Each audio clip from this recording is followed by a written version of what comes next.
para recibir al Señor en el aire. Y así estaremos siempre con el Señor.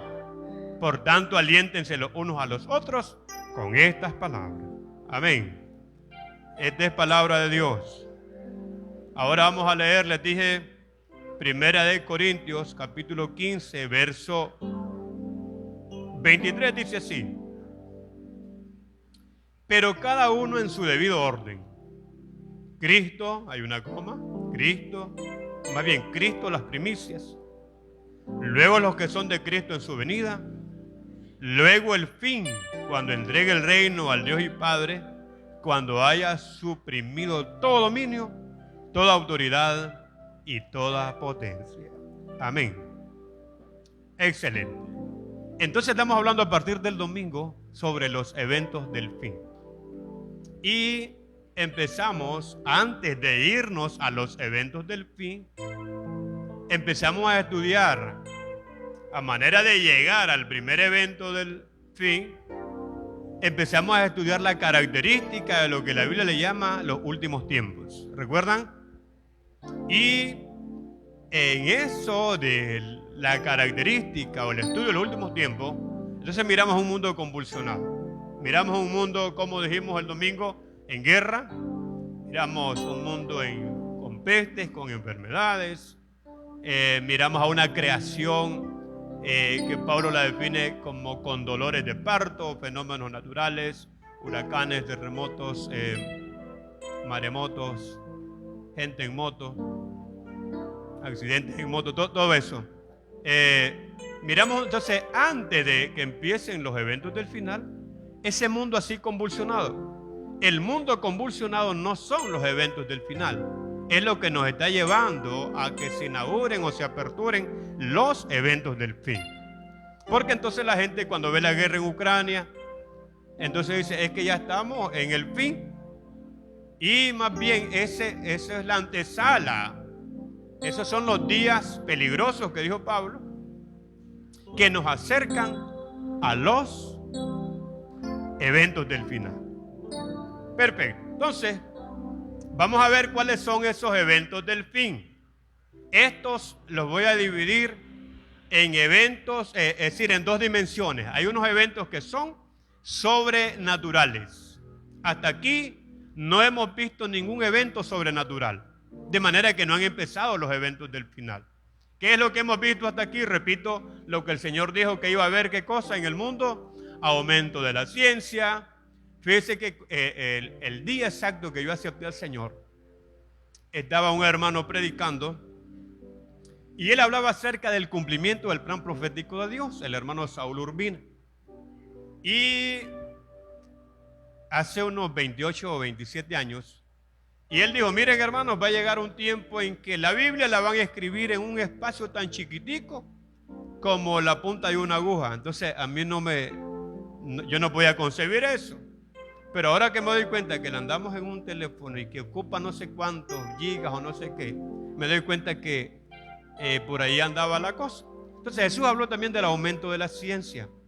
Pero también recuerde que Pablo, antes de que empiecen los eventos sobrenaturales del fin, también Pablo habló de cómo iba a estar la iglesia y habló de la apostasía, que fue algo que también lo enseñamos el domingo.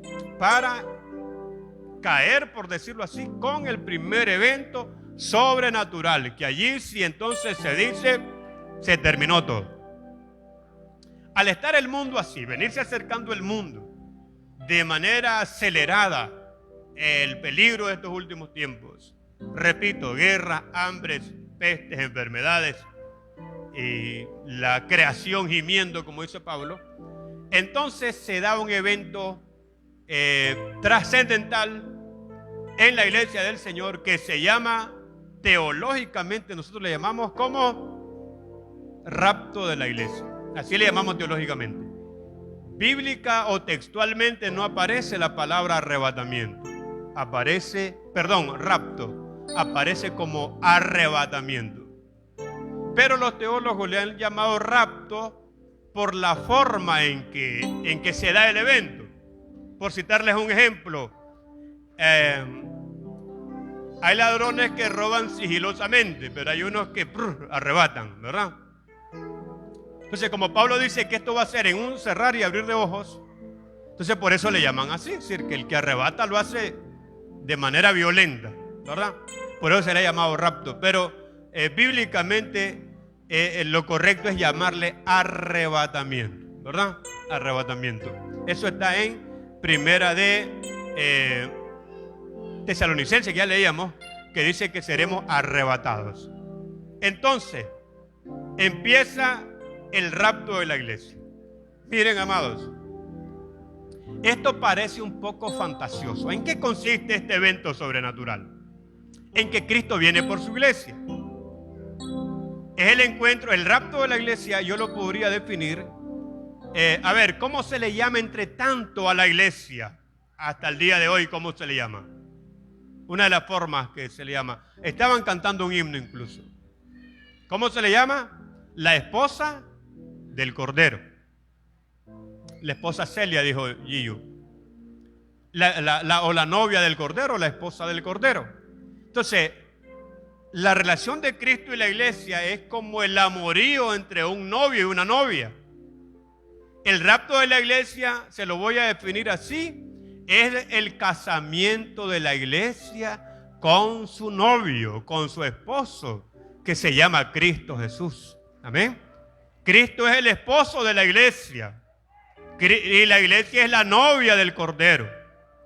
Y entre tanto no se da el rapto o el traslado, le llaman algunos, el arrebatamiento, la iglesia debe de estar como ataviada, como la novia dispuesta para su novio. Amén, hermanos. Debe de estar, dice, a su esposa se le ha concedido que se vista de lino fino. Porque, repito, es un poco como fantasioso, es un poco como, a ver, como, ¿cómo le llaman al que? Como un delirio. Este asunto de creer que Cristo va a venir por la iglesia. Y es un asunto como que la iglesia moderna ha dejado de creerlo. ¿Y sabe por qué ha dejado de creerlo? Porque se ha dejado de predicar. Amén. Porque todavía en los tiempos que yo llego al Señor, que no hace mucho, pero tampoco hace poco, se hablaba bastante de este asunto en la iglesia. Es más, el día que yo acepté al Señor, el pastor estaba aplicando de las bodas del Cordero y a mí me gustó la cosa. Yo iré a comer porque dijo que iba a haber comida, un montón de cosas. Entonces, y uno con hambre, imagínense. Entonces, estos temas, hermanos, dan aliento, seguridad, fortalecen la fe de la iglesia del Señor. Amén. Porque Pablo dice, por lo tanto, aliéntense, anímense, dense fuerzas con estas palabras. Entonces, pero es un asunto que la iglesia como que ha dejado de creerlo porque los pastores lo hemos dejado de predicar. Pero el rapto o la traslación o el arrebatamiento de la iglesia del Señor es una doctrina bíblica. Primera de Tesalonicenses capítulo 4, versos 13 y 17. Allí dice que seremos arrebatados y que recibiremos al Señor, ¿dónde? En el aire. Entonces, el rapto o el arrebatamiento o la traslación de la iglesia del Señor es el encuentro de la novia con su novio. Amén, Dios, gloria a Dios. El novio, desde luego, ya está preparado. La novia, ¿cómo está? ¿Perdón? ¿Estamos preparados como iglesia del Señor? Levanten la mano el que está vestido de ropas blancas, resplandecientes, de lino fino. Gloria a Dios. Ay, Dios mío. A ver, el novio, yo creo que esto tienen que predicarlo los novios. Pero cuando ponen una fecha, hermano lindo, qué nervios, ¿verdad? Nervios o ansiedad o deseo de que se llegue ese día. Yo creo que sobre todo la novia. Y la novia, dice la Biblia en Apocalipsis, que la novia debe de expresar ese anhelo, ese deseo. Porque dice, y el espíritu, ¿qué dice el espíritu? Y la esposa dicen, ven Señor. Amén. Y el que oiga, diga, ven. Entonces, el encuentro entre Cristo y la iglesia debe ser algo que lo anhelemos como iglesia del Señor. Entonces, la traslación, arrebatamiento, rapto de la iglesia está de alguna manera figurada con cómo hacían los judíos el matrimonio. Lo entendemos mejor cuando leemos Mateo capítulo 25. Están tomando nota, ¿verdad, hermano? Qué bárbaro cómo toman nota. Era típico del cristianismo de los tiempos todavía cuando yo llegué, que el hermano andaba su Biblia, andaba su, ¿cómo le llaman? Libreta, y tomaba nota el hermano. Por eso es que los evangélicos de antes aprendían. Vamos a hacer un concurso de evangélicos viejos con los que tenemos ahora. Evangélicos viejos. Entonces miren, hermanos, lo entendemos mejor cuando leemos Mateo capítulo 25, donde habla de las 10 vírgenes. Al aspecto que quiero llegar es a que las vírgenes se preparan para esperar al esposo. Pero dice que a la medianoche, es decir, la cultura judía es que el novio llegaba por la novia. La novia estaba esperando en su casa con las puertas cerradas. Pero allá arriba había alguien que le llamaban el amigo del esposo. El amigo del esposo. Y ese amigo del esposo era el que se encargaba de preparar a la novia. Era el que se encargaba de, ¿cómo le explico? De comunicar a la novia con el novio. Pero la preocupación particular del amigo del esposo era preparar bien a esa muchacha. Amén. Y tenerla apercibida para el día del evento. El que sabía el día del evento, el que estaba pendiente del día del evento, aparte de la novia, era el amigo del esposo. Era a alguien que se contrataba, el novio contrataba a esa persona, repito, que se le llamaba amigo del esposo, para que él se encargara de prepararle a su novia. Dicen algunos estudios que algunos amigos del esposo le quitaban la novia. ¿En serio? ¿A qué me refiero? Alguien dijo, ¿y cuántos pastores no le han quitado la iglesia al Señor? Y dicen, mi iglesia. Y no le dan cuenta a nadie. Y eso está de moda ahorita.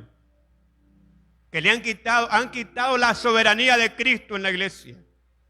Han quitado la preeminencia de Jesús en la iglesia. Y son ellos los dueños de la iglesia. Y la gente ya no dice como dijo Cristo, dice como dijo el apóstol, como dijo el profeta, como dijo el querubín. Los amigos del esposo le han quitado la novia al esposo. Entonces, pero en condiciones en general, ese amigo del esposo preparaba a la novia, pero él, su papel era estar en un lugar, ya cuando se llegaba el día, estar en la azotea.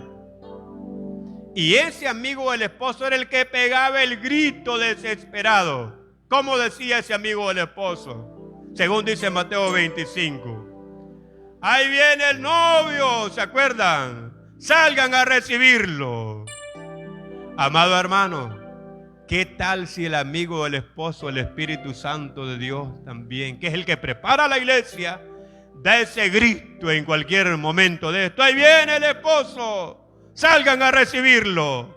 Dios gloria a Dios. ¿Quiénes salen a recibirlo? Dios gloria a Dios. ¿Quiénes salen a recibirlo? La Monte Calvario debe estar preparada para recibir al esposo. Amén. A medianoche se oyó un grito, ahí viene el esposo, salgan a recibirlo. Y salieron las muchachas que estaban esperándolo, porque las que se durmieron ni cuenta se dieron que el esposo llegó. Yo espero que todos los que estemos aquí, Pablo dice que no durmamos. Amén, hermano. Que no durmamos, que estemos en alerta, que estemos al pendiente, dice el mexicano, porque de repente se escucha el grito, ahí viene el novio, y la cultura es que el novio iba por la calle a recibir a su novia, iba con un cortejo, el novio buscaba, ¿cómo le llaman? El acompañamiento no era para la novia, como hacemos aquí nosotros, que la que viene con el gran montón de gente es la novia. Nosotros hacemos las cosas al revés. ¿Qué hacer las cosas al revés?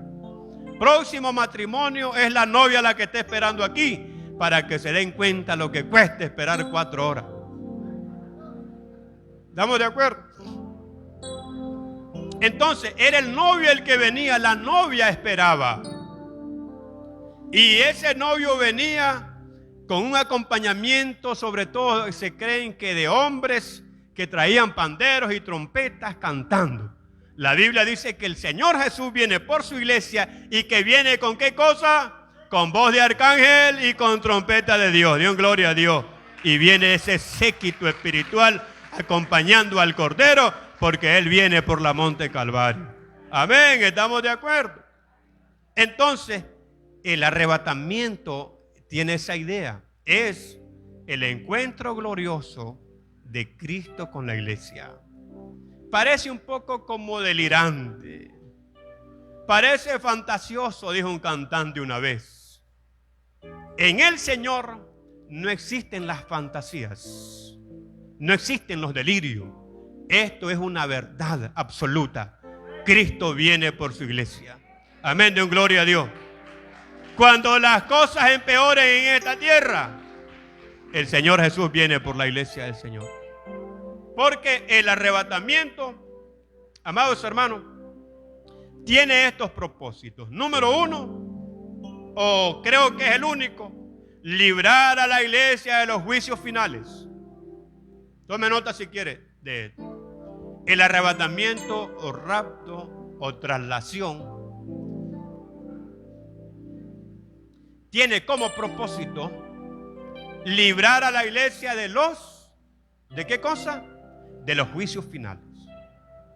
Miren, siempre que ha habido juicios o castigos severos de Dios, el Señor ha sabido librar a su pueblo. Entonces, porque una vez yéndose la iglesia, este mundo será un caos total.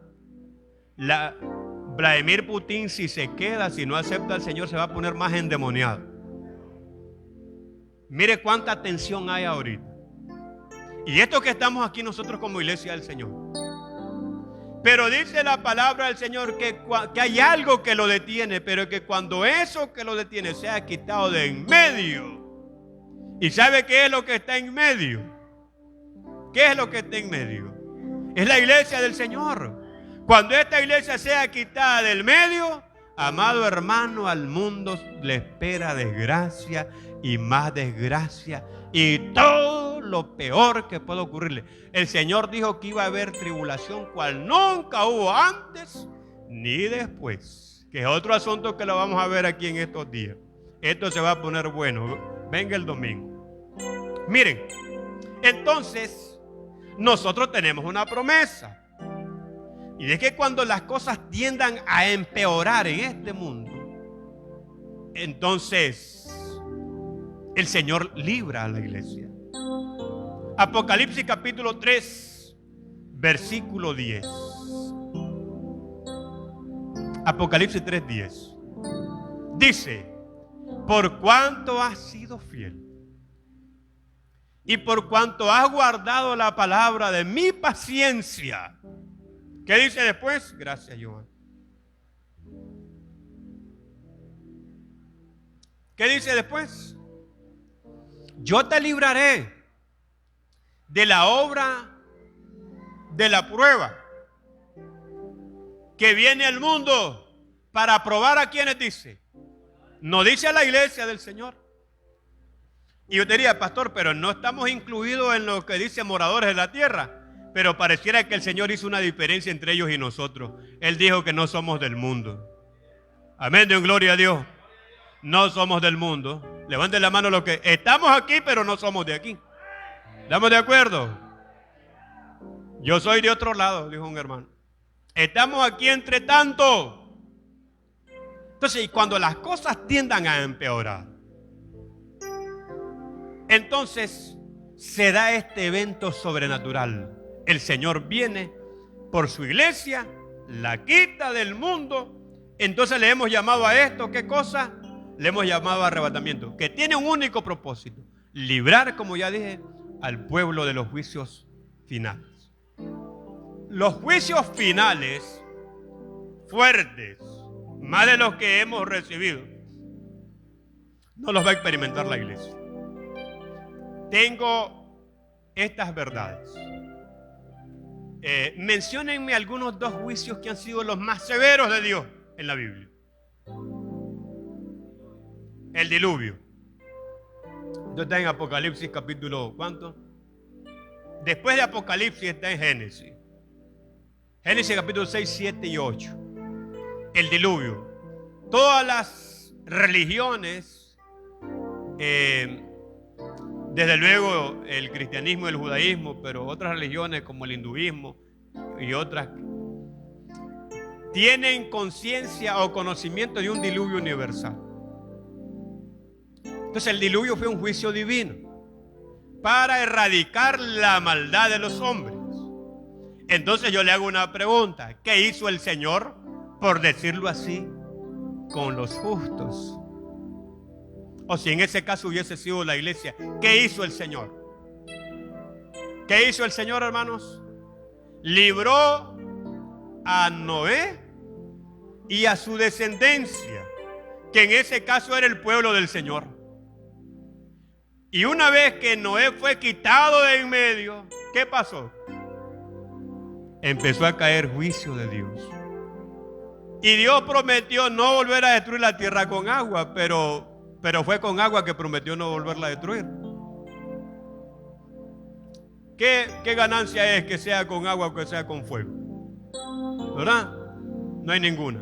Entonces, lo que vemos son estos, a lo que yo le llamo antecedentes históricos. Es decir, que así como el Señor libró a Noé, a su descendencia, así también el Señor librará a la iglesia, a su iglesia, a través del arrebatamiento, poniéndola a salvo. Porque luego vienen los juicios de Dios. Y Dios tiene una característica como juez, o los juicios de Dios tienen una característica. Y es que porque el otro caso es, estaba Lot en Sodoma y en Gomorra. Y viene un juicio terrible de Dios. Dios va a castigar el pecado. No con agua esta vez. Yo creo que es mejor morir quemado que ahogado, creo. Porque Dios dijo: ya no lo voy a hacer con agua, lo voy a hacer de otra manera. ¿Verdad? Entonces, vienen los juicios de Dios sobre Sodoma y sobre Gomorra. Y vamos a decir que está una iglesia ahí, en Sodoma y Gomorra. ¿Qué hace Dios? Para que Lot y su familia no sean parte del juicio, o no sufran ese castigo, ese juicio divino. ¿Qué hace Dios? ¿Alguien me puede ayudar? Mandó ángeles de Dios a que sacaran a Lot. Amén, hermano. ¿Qué hará Dios con su iglesia ahora? Mandará también ángeles del Señor a trasladar a su iglesia, porque dice que Él viene allá arriba con voz de arcángel, con voz de mando y con trompeta de Dios. Amén. Dios hará lo mismo funciona. Para que Lot no sufriera entonces lo severo de su juicio, lo manda a sacar, manda ángeles. Y le hago yo una pregunta: ¿cuándo empezó a llover fuego en Sodoma y en Gomorra? Hasta que Lot había salido de allí. ¿Cuándo empieza a ponerse más feo de lo que ya está esta cosa? Hasta que la iglesia del Señor ya no esté aquí. Porque le dice a Abraham: castigarás al justo juntamente con el impío. El juez de toda la tierra no haga eso. Dios, gloria a Dios. Y le dice el Señor: a ver, Abraham, si hay 50 justos, yo no los castigo. ¿Amén? Porque tiene Dios en su justicia, tiene una característica, y es que justicia es darle a cada quien lo que merece. Y nosotros ya fuimos enjuiciados en la cruz del Calvario. Amén. fuimos enjuiciados en la cruz del Calvario. Sobre nosotros ya cayó todo el juicio divino. ¿Pero a través de quién? En Cristo. El castigo de nuestra paz cayó sobre Él. Y por sus heridas nosotros fuimos sanos. Entonces todo el castigo que debíamos de merecer nosotros cayó en Jesús. Entonces nosotros ya fuimos enjuiciados en Jesús. Desde luego los que le hayan recibido como su Salvador. Entonces le dice a Abraham, ¿castigará al justo juntamente con el impío? No. Igual Dios ahora. Si los propósitos de Dios es condenar, reprender, erradicar el pecado, entonces el Señor salvará a su iglesia. Lea lo que dice Primera de Corintios, si bien recuerdo, 1:10. Segunda de Corintios 1:10. Dice que Él nos libró, nos libra y nos librará de tan grande ira. Él nos libró, ¿qué más dice? Nos libra. Y estoy seguro que también nos librará. De un gloria a Dios. Entonces, el propósito del rapto es librar a la iglesia. Ya miramos los antecedentes históricos, el caso de Noé, cuando el Señor manda los juicios, sus juicios divinos sobre la tierra, entonces Noé está a salvo. Amén. Y una vez que terminan esos juicios divinos, en el caso de Noé, cuando bajan las aguas, hay un nuevo orden en la creación y hay un nuevo pacto. Pablo dice que nosotros esperamos cielo nuevo y tierra nueva donde mora la justicia y la verdad. Igual sucedió con Lot. Entonces el propósito es librar a la iglesia de los juicios divinos. Ahora, ¿hay en el Antiguo Testamento antecedentes históricos del rapto o figuras o tipos del rapto? Sí existe. Hay evidencias de que el Señor ha trasladado ya a seres humanos. Los, ¿cómo le llaman estos que a mí me gusta ver, hombre, en Discovery Channel o History Channel? Los, ¿cómo es que le llaman? Ajá, los que presentan alienígenas ancestrales. Esta gente de los historiadores, de los antiguos astronautas, dicen ellos. Suponen que fueron alienígenas que vinieron y que fueron naves extraterrestres las que vinieron y que se llevaron a Lot. Porque el libro de Enoch es un poco fantasioso, ¿verdad? Pero la Biblia no dice de naves. Hablando del caso de Enoch, dice que y caminó Enoch con Dios y le traspuso, dice la Biblia, que es como un término un poco arcaico. Pero ¿qué es trasponer algo? Es quitarlo de un lugar y ponerlo en otro. Amén. Y lo traspuso Dios. ¿Para qué? ¿Para qué lo traspuso Dios? A Enoch, para que no mirara muerte. ¿Por qué traspuso Dios a Enoch? Es la pregunta. ¿Qué venía después? Eso está en el capítulo 5, si yo recuerdo, verso 24 de Génesis. ¿Qué venía después? El diluvio. ¿Y por qué antes del diluvio el Señor transpone, por decirlo así? Que es una forma de decir traslada a Enoch. Porque después viene un juicio divino. Y dice el escritor a los hebreos que por la fe Enoch fue trasladado, fue traspuesto. Pueden leer en Hebreos capítulo, ¿cuánto? Hebreos capítulo 11, versículo 5, dice así. Estamos mirando los antecedentes históricos o las tipologías del rapto de la iglesia del Señor, porque es una forma como de un anticipio, una forma de entenderlo en el Antiguo Testamento. Por la fe Enoch fue, subraya esa palabra. Allá dice, y caminó Enoch con Dios. Y están leyendo en Génesis capítulo 5, verso 24. Y Hebreos capítulo 11, verso 5. En los dos casos se va a dar cuenta que los escritores usan este término, trasponer. Trasponer es quitar una cosa y ponerla en otro lugar. Entonces dice aquí, hablando de Enoc, por la fe Enoc fue traspuesto para no ver muerte y no fue hallado. ¿Por qué? Porque lo traspuso Dios. Y antes de haber sido traspuesto, 3 veces usa el escritor de los Hebreos esa frase. Y antes que fuese traspuesto, tuvo testimonio de haber agradado a Dios. Dios, gloria a Dios. Parece que esta cosa no es para todos. Amén. Aquí se va el que esté dando buen testimonio, el que esté agradando al Señor. Levante la mano los que están agradando a Dios en esta mañana. Que esté agradando a Dios. Para eso es el arrebatamiento. Necesitamos otro Gigi Ávila en estos tiempos, hermano. Amén. ¿Usted recuerda cuál era el asunto, el mensaje de Gigi Ávila? Gigi Ávila no andaba con esas locuras modernas de ahora. Gigi Ávila era rapto, se emocionó a tal grado que hasta fecha le puso. En eso fue que se equivocó el viejito.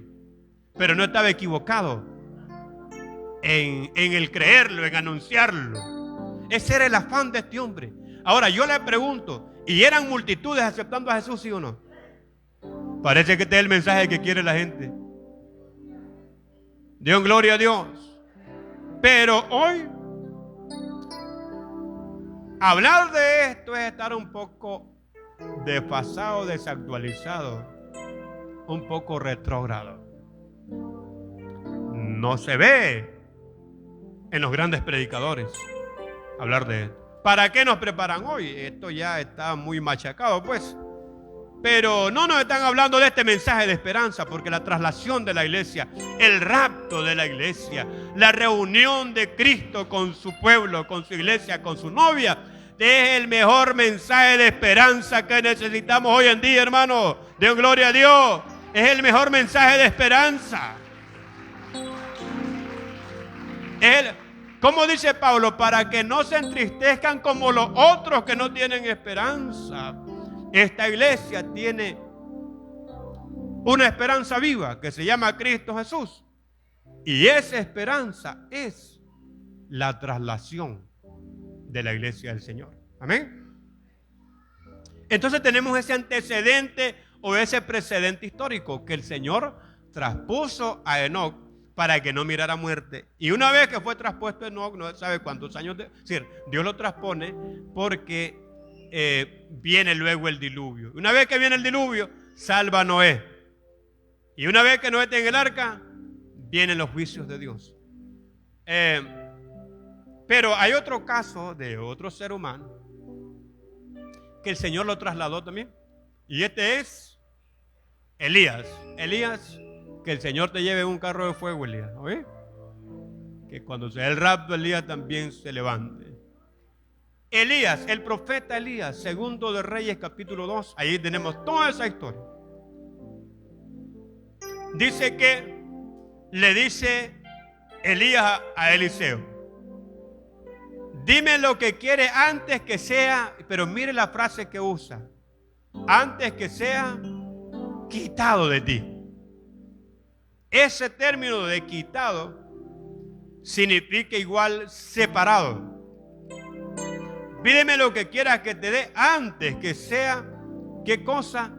Quitado de ti. Entonces eso de quitado da la idea de que era algo, ¿cómo lo explico? De no mucho tiempo, pues.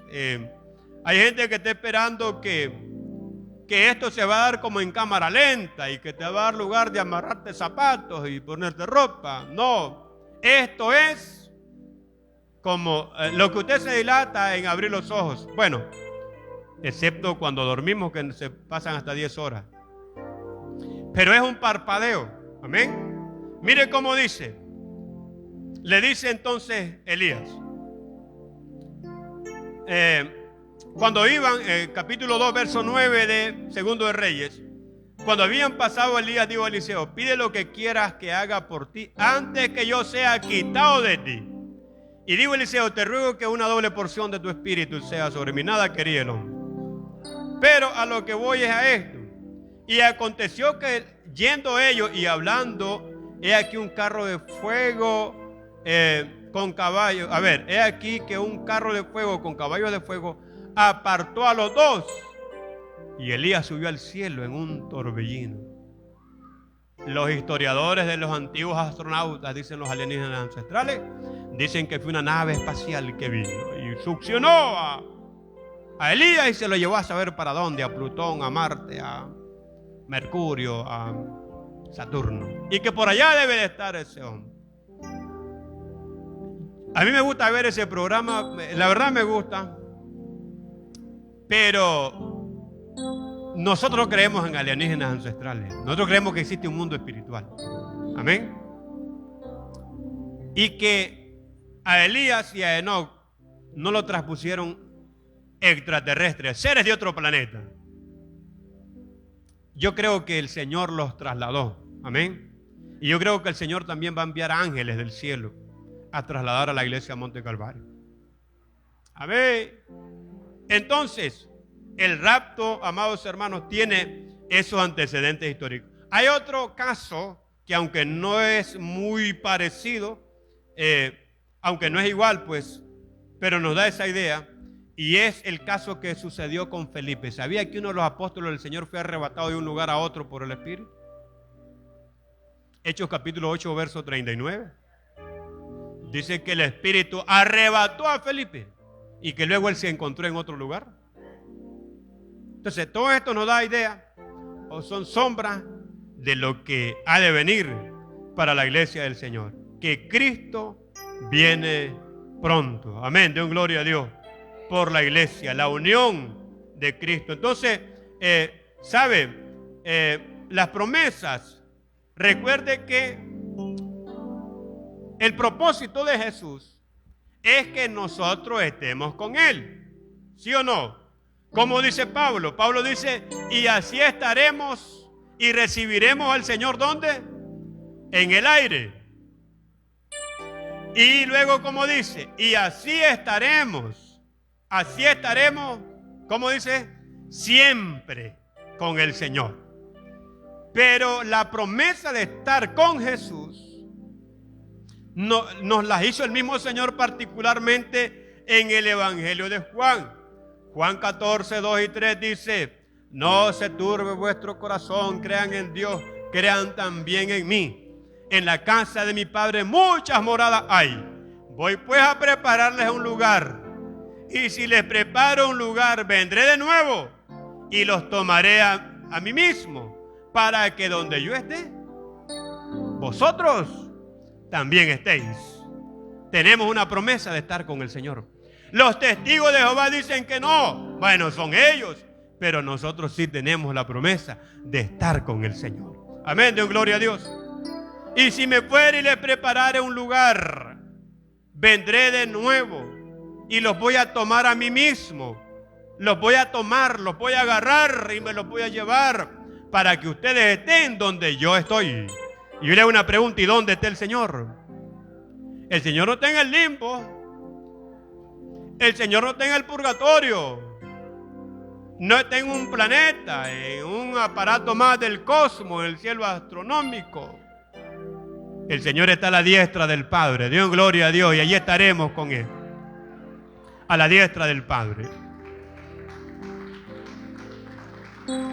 Juan capítulo 12, verso 26 dice: y donde yo esté, allí estará el que me sirva también. Amén. Y dice que nos sentaremos con Él a la mesa. ¿Sí o no, hermano? Estaremos con Él a la mesa. Pero mire que me gusta, desde luego, todas estas promesas, pero me gusta cómo lo dice Juan capítulo 17, verso 24. Juan 17, verso 24. ¿Quién lo puede leer? Padre, quiero que a los que me diste. Juan, ¿cuánto les dije? Juan 17, 24. Vamos a buscarlos aquí en esta cosa para que tenga mejor iluminación.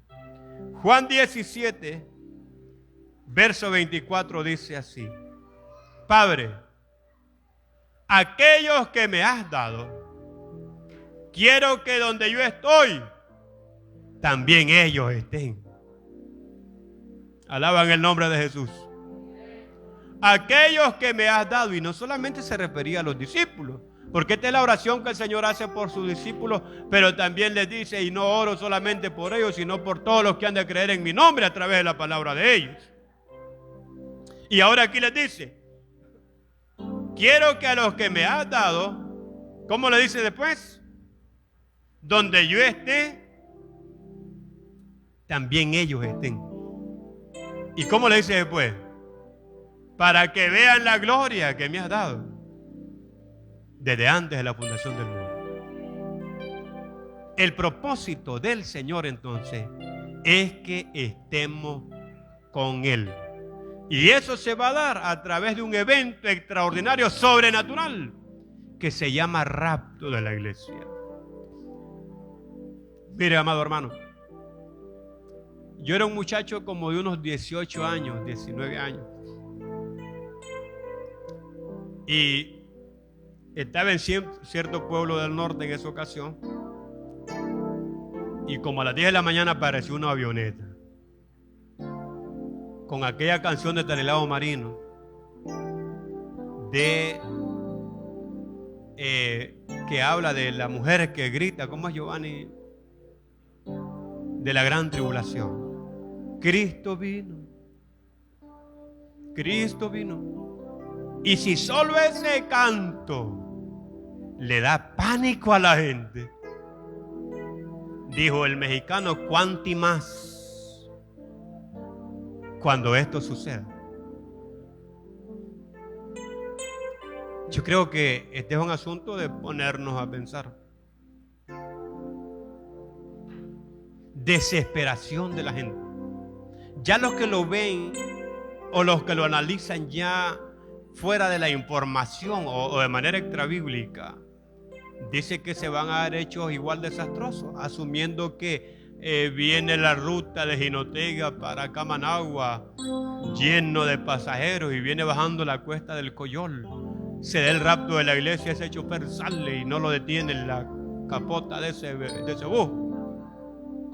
Algunos creen que el rapto de la iglesia va a estar acompañado con desastres como estos, accidentes. Imagínense el piloto cristiano, le está sirviendo a Dios a ese hombre, se da el arrebatamiento y ese hombre sale más cerca, se va ese, imagínense. ¿Y qué pasa con? Es decir, hablan de que va a ser un desastre, van a haber colisiones vehiculares, barcos que se hunden, aviones que se precipitan, porque entonces perderán el control. Y lo que la ciencia hoy está haciendo es tratando de desvincular la fe del arrebatamiento con asuntos de que es que vinieron naves y se los llevaron no sé para dónde, ¿verdad? Los titulares de las noticias, hermanos, van a estar más calientes que ahora que está la guerra en Ucrania. Porque el tema del siguiente día va a ser: miles desaparecen en la 1 de mayo. Den gloria a Dios. ¿Estamos de acuerdo? Miles desaparecen en Nicaragua. No se sabe a dónde se fueron. Pero el descarriado sí sabrá para dónde se fueron. Amén, hermano. Yo miré un video una vez de una iglesia en Colombia en el que de alguna manera ejemplificaban o hacían la escena del rapto. No me diga, hermano, eso me dio temor a mí. Y llega un diácono y las hermanas llorando porque de repente el predicador parece que andaba bien, el pastor con el Señor, y se va y empieza a levantarse gente. Y ustedes lo han visto. Y la gente llorando porque va a haber angustia de la gente, desesperación de la gente. Vamos a ver el otro domingo los acontecimientos que se dan paralelos o simultáneos con el rapto. Porque ahora, o de manera simultánea al rapto, se da la resurrección. no podemos hablar de rapto sin resurrección. Es más, en eso consiste el rapto. Pero la resurrección es un tema que vamos a verlo el domingo. Y luego se da también el juicio de los creyentes. Y luego se da las bodas del Cordero. Pero aquí en la tierra es un desastre. Hasta que miremos todo lo que acontece en el plano, en las dimensiones espirituales, vamos a ver qué acontece aquí en la tierra. Espero que los 400 o no sé cuántos que estamos aquí estemos bien mediditos con el Señor.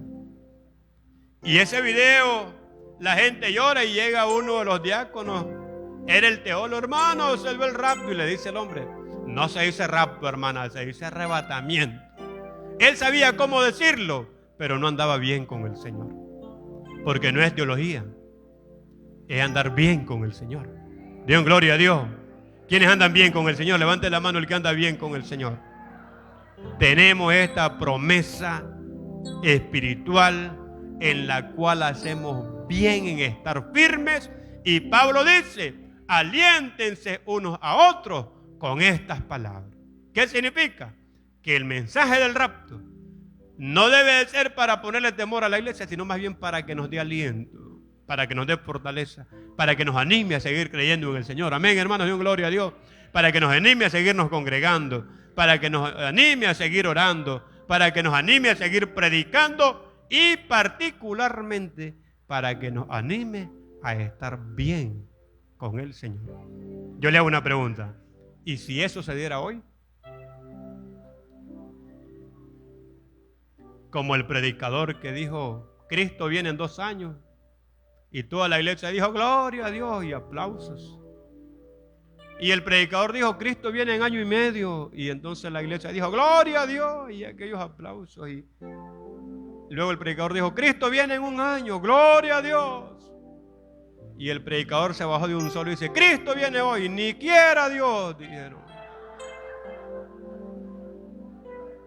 Ya no dieron gloria a Dios. Tenemos la promesa del Señor de que un día estaremos y reinaremos con Él.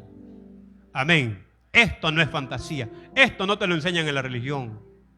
No lo enseñan los mormones, los testigos. Los católicos romanos no lo enseñan. Pero es una de las doctrinas medulares de la predicación del Evangelio. La predicación primitiva del Evangelio era Cristo viene. Y de aquí a un poquito y el que ha de venir vendrá y no tardará. Y que estuviéramos preparados. Pónganse de pie. Seguimos el domingo con los eventos del fin. Y yo quiero animarlo a usted.